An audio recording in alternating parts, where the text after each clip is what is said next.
ओम नमस्ते जी। महाभारत की इस कक्षा में हम भीष्म पर्व के तीसरे अध्याय का स्वाध्याय कर रहे हैं। पिछली कक्षा में हमने जाना था कि जो कौरव और पांडव कुरुक्षेत्र के मैदान में इन दोनों की सेनाएं आमने सामने डटी हुई है, तो जो अर्जुन है वो भी अब उसको ऐसा लग रहा है कि ये युद्ध क्यों करना चाहिए, ये अपने स्वजन हैं सारे, मुझे मारकर क्या मिलेगा। तो वो कृष्ण को कहते हैं कि मैं अपने पथ से विचलित हो गया हूँ, मुझे कर्तव्य और अकर्तव्य का बोध नहीं हो रहा, मुझे आप उपदेश करो।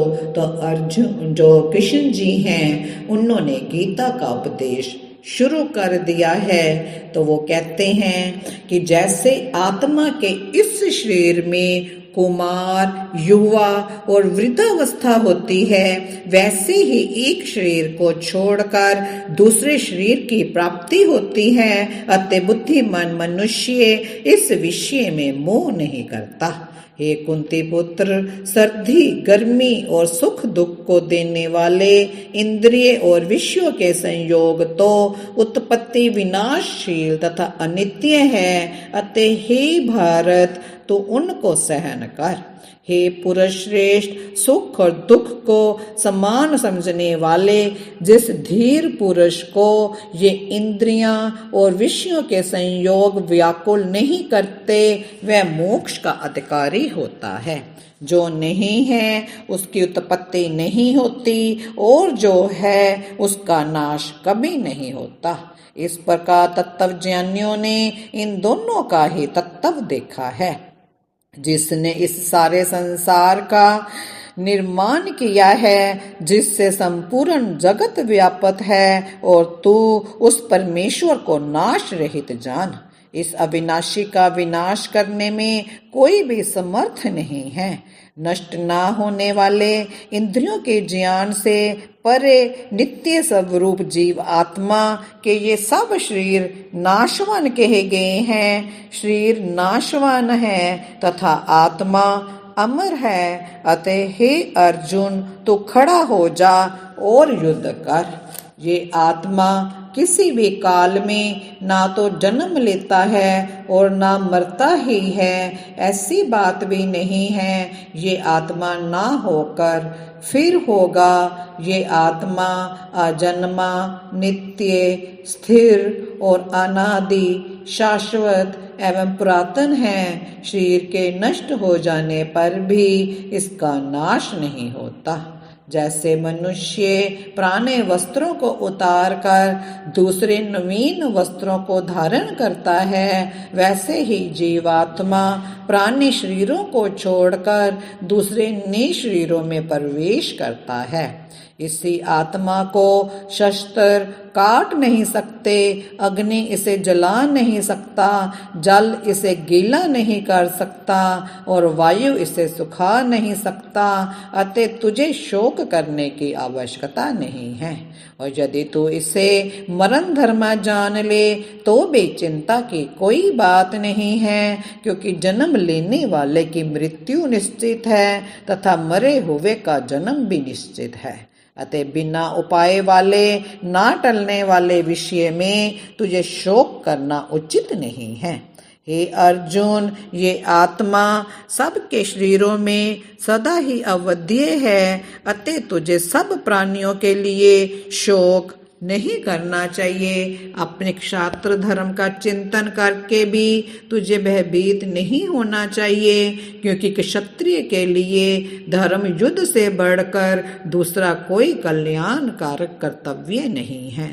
हे पार्थ, अपने आप प्राप्त हुए तथा खुले हुए स्वर्ग के द्वार रूप इस प्रकार के युद्ध को भाग्यवान क्षत्रिय लोग ही पाते हैं।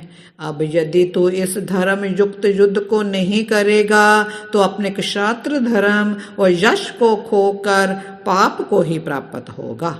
जिनकी दृष्टि में तू बहुत बड़ा और सम्मानित था, अब उन्हीं की दृष्टि में तुच्छता को प्राप्त हो जाएगा। वे महारथी लोग तुझे भय के कारण युद्ध से हटा हुआ मानेंगे। यदि तू युद्ध में मारा गया तो तुझे स्वर्ग की प्राप्ति होगी, और यदि जीत गया तो पृथ्वी का राज्य भोगने को मिलेगा। अतः अर्जुन, तू युद्ध के लिए निश्चय करके खड़ा हो जा। सुख दुख, लाभ अलाभ तथा जय और अजय को समान समझकर तू युद्ध के लिए तैयार हो जा। इस प्रकार तो पाप का भागी नहीं बनेगा। तेरा कर्म करने में ही अधिकार है, उसके फलों में कदापि नहीं। अतः तू कर्मों के फल का हेतु मत बन। फल प्राप्ति के लिए कर्म मत कर, और तेरी कर्म ना करने में भी आसक्ति ना हो, और कर्म रहित कर्म शून्य भी मत बन। जनक आदि ज्ञानी जन भी आसक्ति रहित कर्म द्वारा ही परम सिद्धि को प्राप्त हुए थे। इसलिए तथा लोक संग्रह, लोगों को साथ लेने की दृष्टि में रखते हुए भी तुझे कर्म करना ही उचित है। श्रेष्ठ पुरुष जो जो आचरण करता है, दूसरे मनुष्य भी वैसा वैसा ही आचरण करते हैं। वह जो कुछ प्रमाण कर देता है, समस्त मनुष्य समुदाय भी उसी के अनुसार वर्तने लग जाता है। हे अर्जुन, मुझे तीनों लोकों में ना तो कोई कर्तव्य कर्म करना शेष है, ना कोई भी प्राप्त करने योग्य वस्तु अप्राप्त है। फिर भी मैं निरंतर कर्म में ही लगा रहता हूँ। हे अर्जुन, जैसे कर्म में आसक्त हुए अज्ञानी लोग कर्म करते हैं, वैसे ही ज्ञानी पुरुष भी अनासक्त होकर लोक संग्रह की इच्छा से कर्म करें।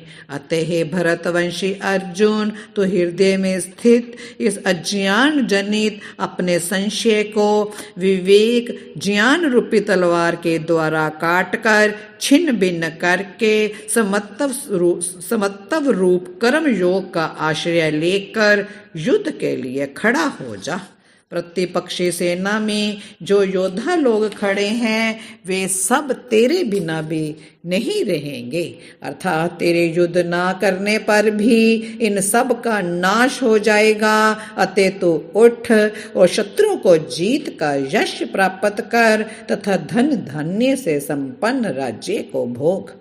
जो तू अहंकार का आश्रय लेकर ये मान रहा है कि मैं युद्ध नहीं करूंगा, तेरा ये व्यापार निश्चय ही झूठा है, क्योंकि तेरा क्षत्रियपन का स्वभाव तुझे जबरदस्ती युद्ध में लगा देगा। क्योंकि हे अर्जुन, शरीर रूपी यंत्र पर आरूढ़ हुए संपूर्ण प्राणियों को अंतर्यामी परमेश्वर अपनी माया शक्ति से उनके कर्मों के अनुसार भ्रमण कराता हुआ सब प्राणियों के हृदय में स्थित है। हे अर्जुन, तो सब प्रकार से उसी परमेश्वर की शरण में जा। पूर्ण रूपेण आत्मसमर्पण कर दे। उसी परमेश्वर की कृपा से तो परम शांति को तथा प्रांत काल तक मोक्ष पद को प्राप्त करेगा।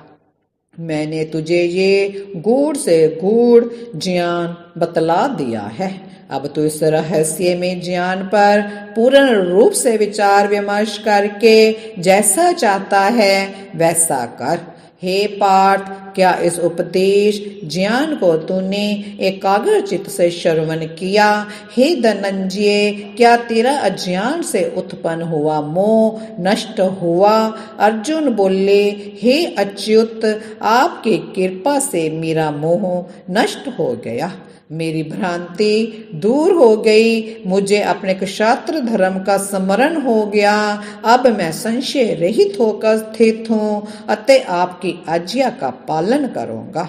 संजय कहते हैं, हे राजन, जहाँ जोगेश्वर श्री कृष्ण हैं और जहाँ गंडीवधारी अर्जुन हैं, वहाँ भ्राया और क्षत्र शक्ति दोनों का मेल है। वहीं पर श्री विजय विभूति और अचल नीति है, ऐसा मेरा दृढ़ विश्वास है। इस तरह जो कृष्ण हैं अर्जुन को गीता का उपदेश देते हैं और अर्जुन से पूछते हैं कि क्या तेरा अब मोह नष्ट हो गया और तेरी भ्रांति दूर हो गई है? तो वो कहते हैं, हाँ, अर्जुन कहते हैं कि मेरी भ्रांति दूर हो गई है, मेरा मोह भी नष्ट हो गया है और मुझे अपने क्षात्र धर्म का स्मरण भी हो आया है। तो आज इतना ही।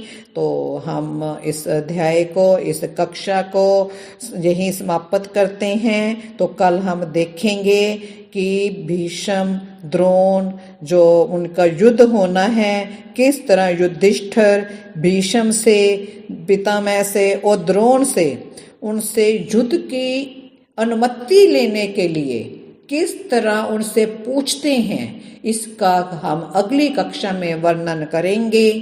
तो आज इतना ही। वीडियो को लाइक करें, शेयर करें, सब्सक्राइब करें। ओम शांति शांति शांति।